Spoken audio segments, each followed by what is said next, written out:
Fala galerinha do terceiro ano do sétimo moderno. Eu sou o professor Wesley Farias e está começando mais uma aula de biologia. Hoje nós vamos falar sobre questões relacionadas à classificação biológica.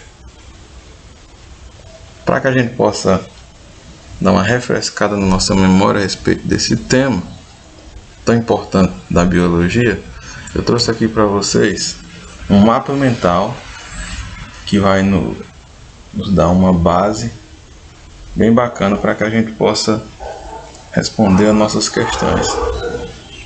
E esse mapa mental, eu digo a vocês que é uma ótima opção para se estudar o assunto, né? Qualquer assunto. Então, eu vou deixar esse mapa mental aqui no link da descrição do vídeo. Vocês podem baixar e estar usando ele para que possam estudar mais essa parte tão interessante da biologia, que é a classificação biológica ou taxonomia. Então vamos começar. O que é a classificação biológica ou taxonomia? É a ciência que descreve, nomeia, classifica e organiza os seres vivos em categorias. Aí aqui aparece a figura de Linneu. Quem é Linneu? Então esse cara aqui dos cabelinhos cacheados, Carl von Linné, conhecido como Linneu, ele é considerado o pai da taxonomia, o criador da classificação dos seres vivos e da nomenclatura binomial das espécies. Olha só, pessoal, nomenclatura binomial das espécies é algo muito importante aqui dentro do nosso assunto. Ou seja, ele deu um nome a essas espécies, um nome científico, um nome que é usado no mundo todo. Até então, cada região, cada local, cada parte do mundo usava-se, né, o nome que é o nome popular. E a partir dele, isso aqui mudou, né? O nome científico ele é conhecido no mundo todo, tá? Então não tem essa de cada local ficar dando seu nome, não. Vamos ver aqui. Essa nomenclatura binomial, ou seja, o nome da espécie é composto por dois nomes, sendo que o primeiro desses dois é chamado de epíteto geral, vai representar o gênero, e o segundo aqui é o epíteto específico, ele vai especificar a espécie. Então nós temos o exemplo aqui do Homo sapiens, que é o nome científico da nossa espécie, né, dos seres humanos. Quais eram as regras taxonômicas, né, para a escrita desse nome científico? Então, tá aqui, os nomes científicos sempre escritos em latim. Então, a língua escolhida foi o latim. Por que isso? Porque não é mais, no caso, uma língua usada em nenhum país do mundo. Então, para que não houvesse nenhum tipo de privilégio para nenhum país, usou-se o latim como língua, né, do nome científico. E aí, sendo que a primeira letra do nome científico aqui, ou seja, do gênero, ela é escrita com letra maiúscula e o nome científico todo ele é grifado, ele é destacado no texto. Ou ele vai estar em itálico, ou negrito, ou mesmo sublinhado. Ok? Aqui também. Como é que era antes do Linneu? Essa classificação ela era feita. Então os grupos eram separados por observações a olho nu, do habitat, do modo de vida, da embriologia, da fisiologia, anatomia e reprodução.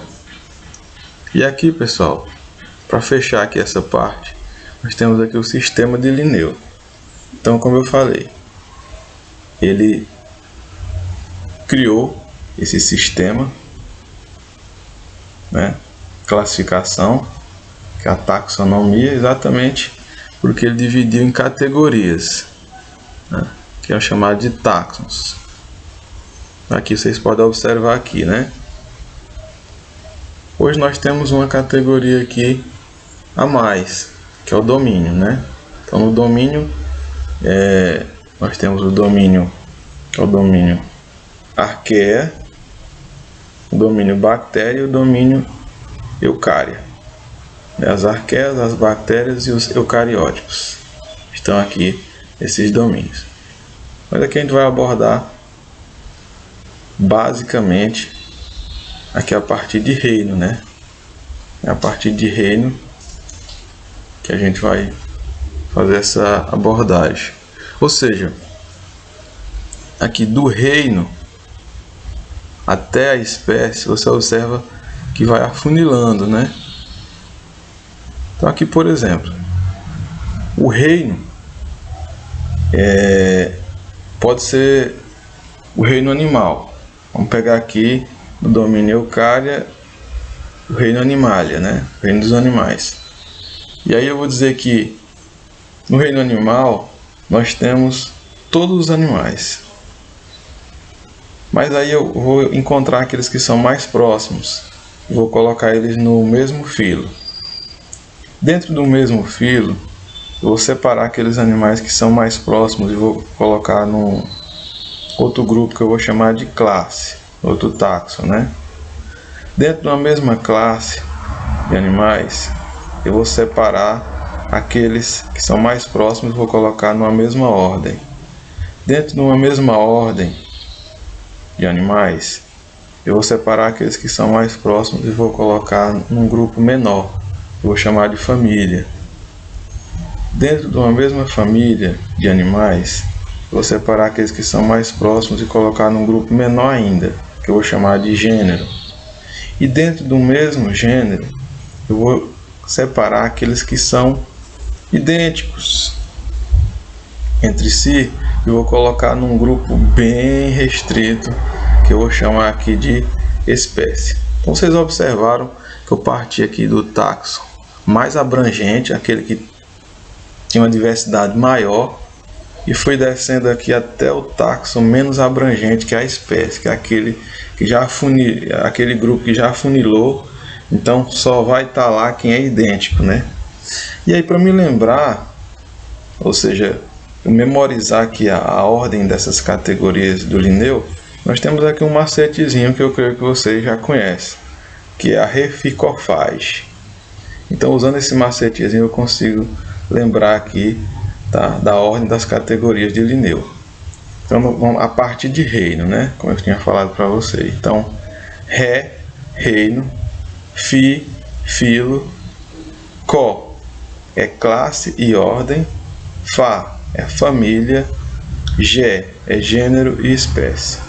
Ok, pessoal? Agora que a gente já deu uma refrescada, vamos às questões. Primeiro, atualmente costumamos classificar os seres vivos em 7 categorias taxonômicas principais.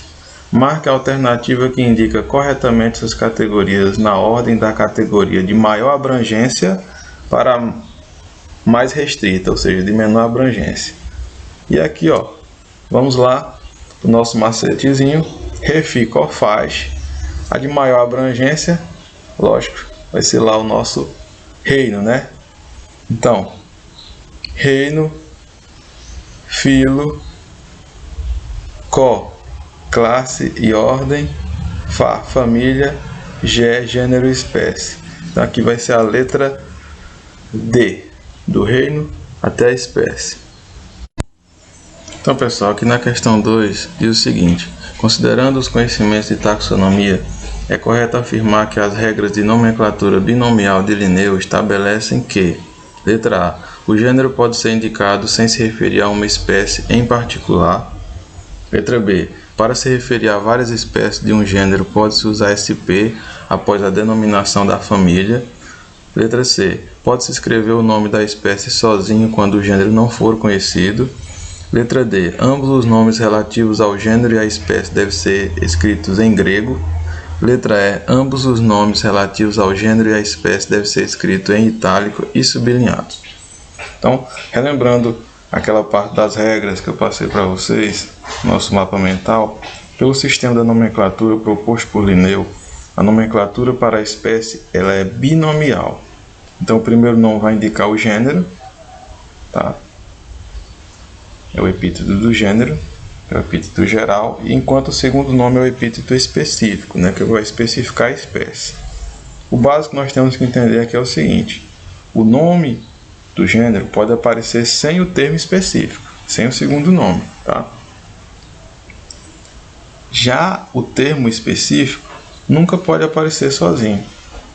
Então, na hora de escrever, eu posso escrever o primeiro nome, que é o do gênero, sozinho, sem colocar o segundo, tá? Que é o da espécie. Mas nunca eu posso colocar o da espécie sem colocar o primeiro nome, que é o do gênero. Então aqui vai nos dar a ideia que a letra A. O gênero pode ser indicado sem se referir a uma espécie em particular. Pessoal, obrigado pela atenção, tá? Espero ter ajudado vocês. Desejo a todos um excelente dia, tá? Se vocês tiverem mais alguma dúvida, pode colocar aí na descrição do vídeo, tá? Se gostaram também, deixa o like de vocês e até a nossa próxima aula.